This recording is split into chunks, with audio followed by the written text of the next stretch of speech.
Namaste, Shanti, Salam, Peace. Today I'd like to talk about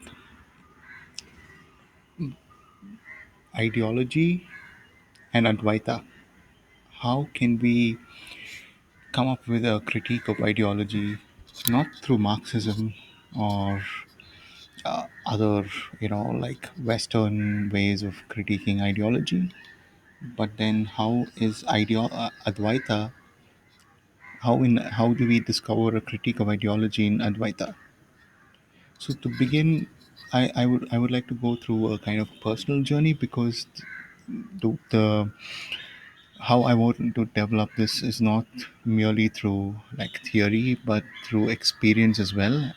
Like how I arrived at where I arrived today. So I'd like to begin with a quote by Dostoevsky. Love the animals, love the plants, love everything. If you love everything, you will perceive the divine mystery in things. Once you perceive it, you will begin to comprehend it better every day, and you will come at last to love the whole world with an all embracing love. So it's like when you look at classical ideological critique, I went through that experience as well. So I began my journey in a very unexpected manner. Much like the Buddha, I've seen suffering, I've seen death, but it didn't really affect me. It didn't really like enter my body in a very tangible way. I didn't live that experience out. It is naive to assume that Buddha never saw people die or suffer. But then, when he went out, he really saw what it means to suffer, what it means to die, what it means to grow old. So, similarly, when I was like in the heyday of my youth, I was about 19, 20 years old then, and usually I used to travel to college by train, and usually I travel with my friends, and we're distracted by each other, and we talk to each other, and we laugh with each other. But one day, I just so happened to travel alone, and what happened was, when I was traveling alone, I saw that in one of the stations, somebody just dumped a girl in my compartment, and everybody ran away from the compartment except me, because I was curious, more curious than anything. Why are people running away from, some girl? And then I saw her face, and I saw that her skin was decaying. She had a bad skin condition, and there was a terrible stench, unbearable stench of human suffering that I couldn't. I never saw. I saw my grandpa suffering, but then it was kind of distant from me. But this was right at my face, and then I realized that I had absolutely no response to it.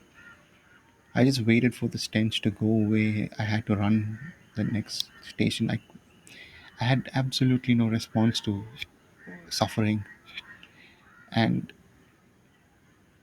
that was a kind of an alienated condition.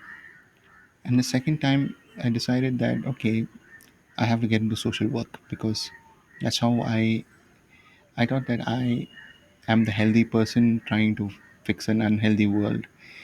I just wanted to fix problems. I wanted to solve problems for people. I thought that people didn't have the resources and the agency to solve their own problems. And here I am with, a kind of a bourgeois middle class kind of a perspective. And that is like the solution to people's problems. But then I encountered a situation where I saw again how helpless and important I was, and it really affected me a lot. It's like I've seen how doctors are affected when they encounter a patient that they cannot cure, and it really breaks them apart. And I experienced like the same kind of brokenness. Oh no, that I am unable to to solve the world's problems. I'm impotent. I'm I myself am finite, and I don't have the answers. So that's when I went into religious studies to find the answers. But then I wasn't interested in, like, like, I love scripture and studying scriptures. But along with studying scriptures, I also realized that we need to kind of study society as well to see. For example, there are fundamental truths in every religion, but then we don't usually want to kind of delve into those truths, but we're distracted by other things.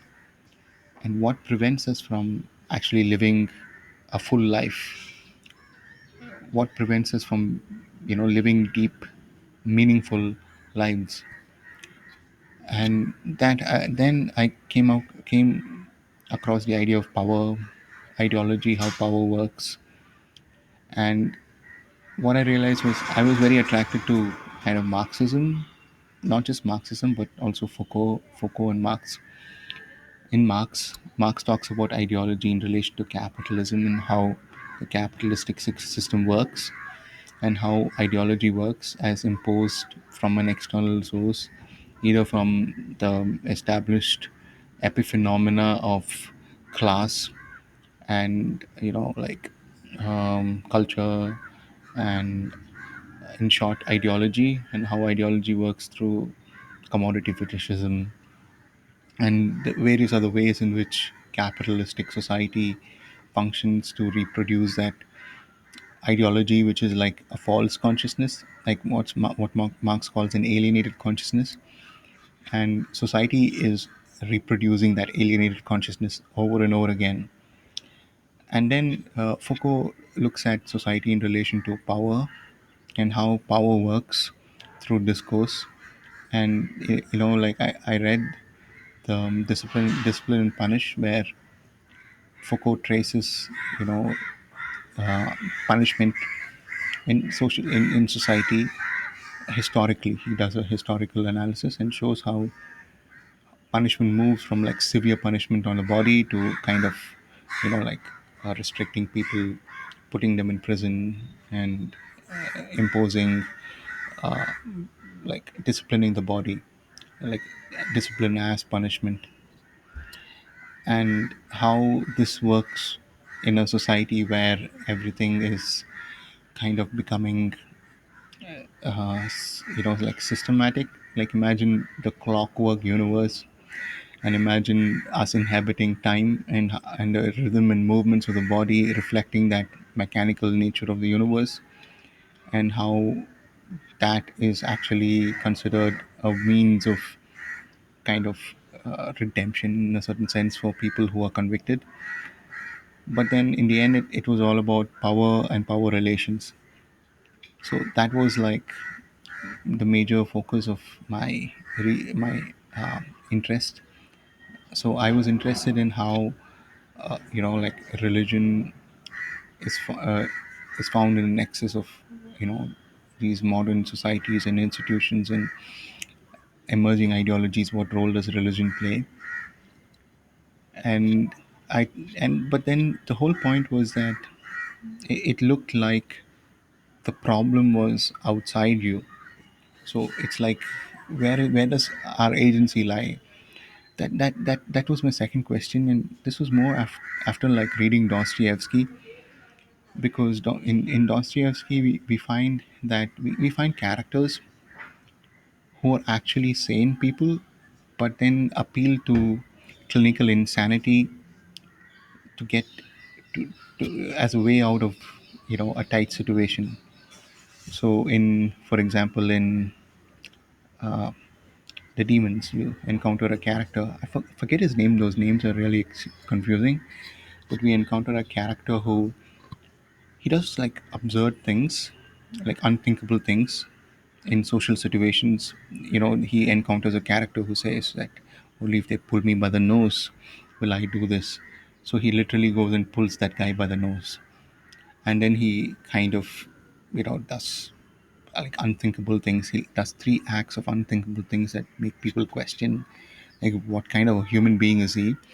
And then he comes up with like an excuse of sorts, saying that, oh yeah, I'm insane, I have these problems, I've encountered these problems, and that becomes an excuse for his actions. And then it, what I saw in Dostoevsky was like the human soul, the ability of the human soul to rise above its circumstances. And Dostoevsky truly believes, like, if you look at like his parable on Christ, um, what's it called, the Grand Inquisitor. The Inquisitor is like the demonic figure who says that human beings are a product of many things, and we are like, we are not agents, we are patients, we can't act, we lack the agency to live what Christ wanted people to live. So we lack this kind of ability to rise above our circumstance. And then this gets kind of repeated in Solzhenitsyn, where Solzhenitsyn says, like, I'm going to pause this video for a while. Solzhenitsyn, he says that if only there were evil people committing insidiously, somewhere insidiously committing evil deeds, and it were necessary only to separate them from the rest of us and destroy them. But the line dividing good and evil cuts through the heart of every human being. So Solzhenitsyn had this idea that if every human being, it begins with the individual. Like, if every human being were to resist evil,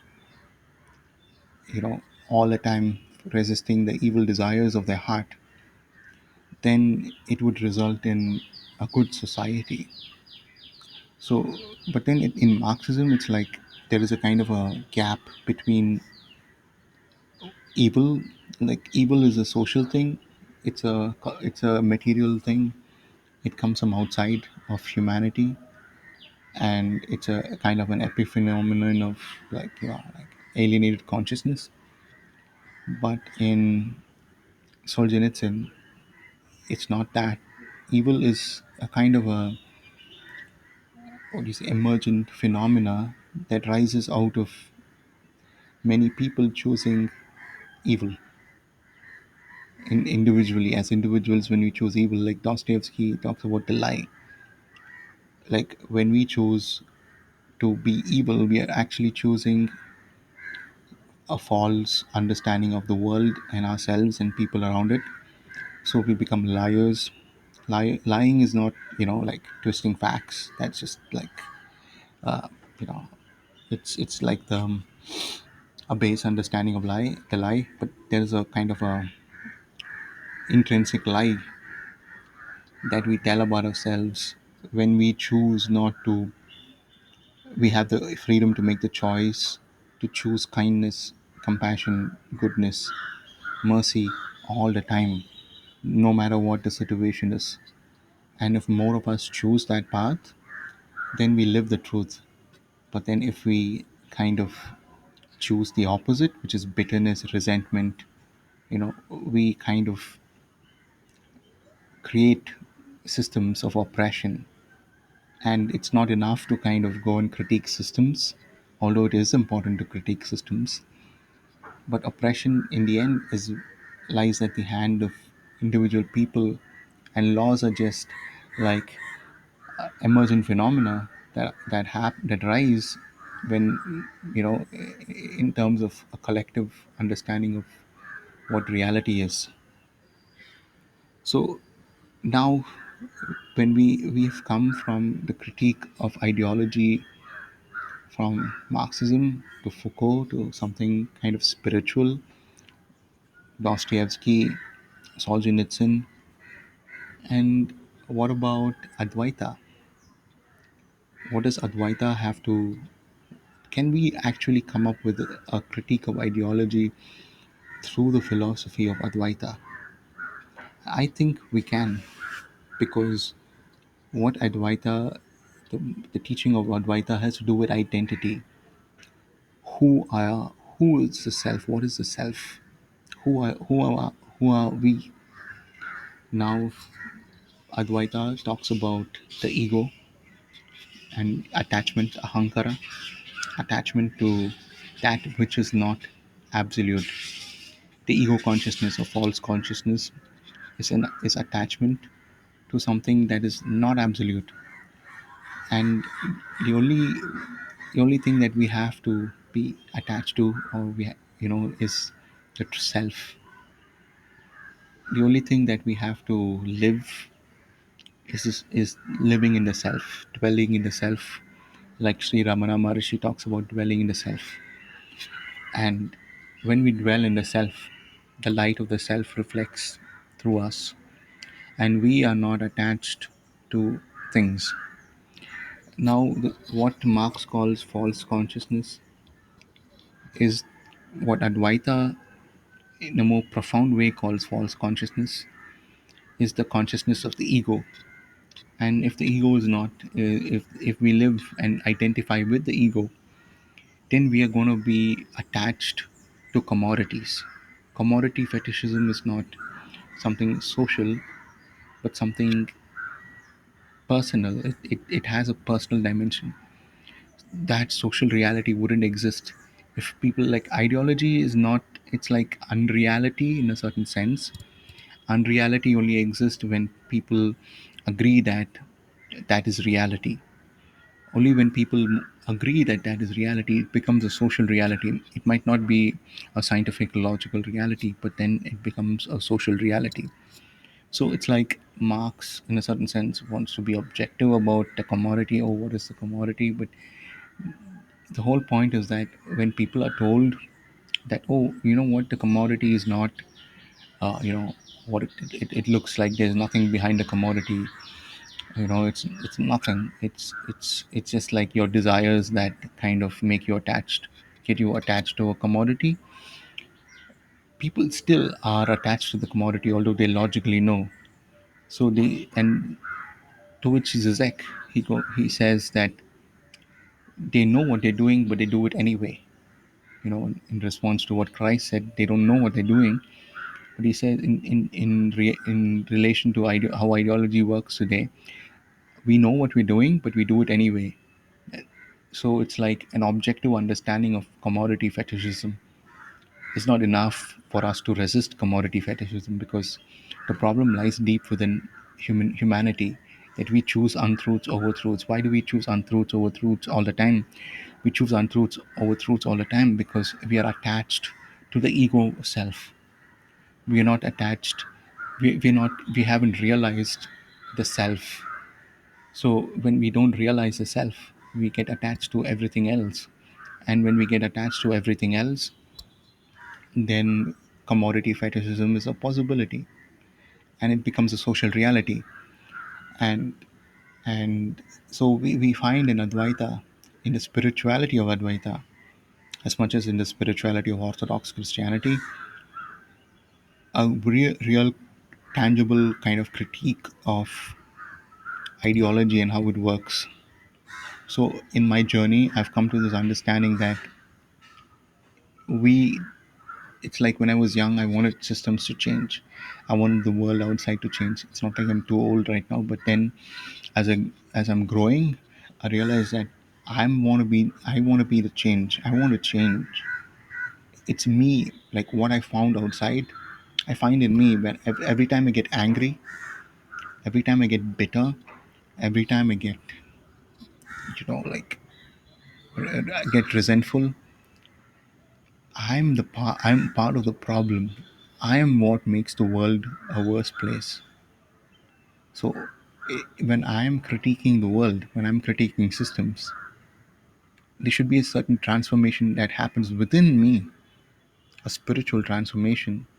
Like in alchemy, it's like as materials get transformed, the self is getting transformed too. So here now I'm like, it is more important. I would say now it is more important to focus on the transformation of the self than the transformation of the world, because as we are transformed, we begin to transform the world. We begin to live differently. We begin to see things as they are, not to be attached to objects, not to be attached to wealth, not to be attached to any of the things in the world, but to be attached to what we know as the absolute, and to be immersed in the self, to be immersed in what really matters, and finding our bliss there, not finding our bliss in the world, the phenomenal world. So I think that Advaita, it hasn't been explored, Advaita and ideological and critique of ideology, but I think it will be very interesting to explore this in the coming days. Thank you so much, and Shanti, peace, and salam.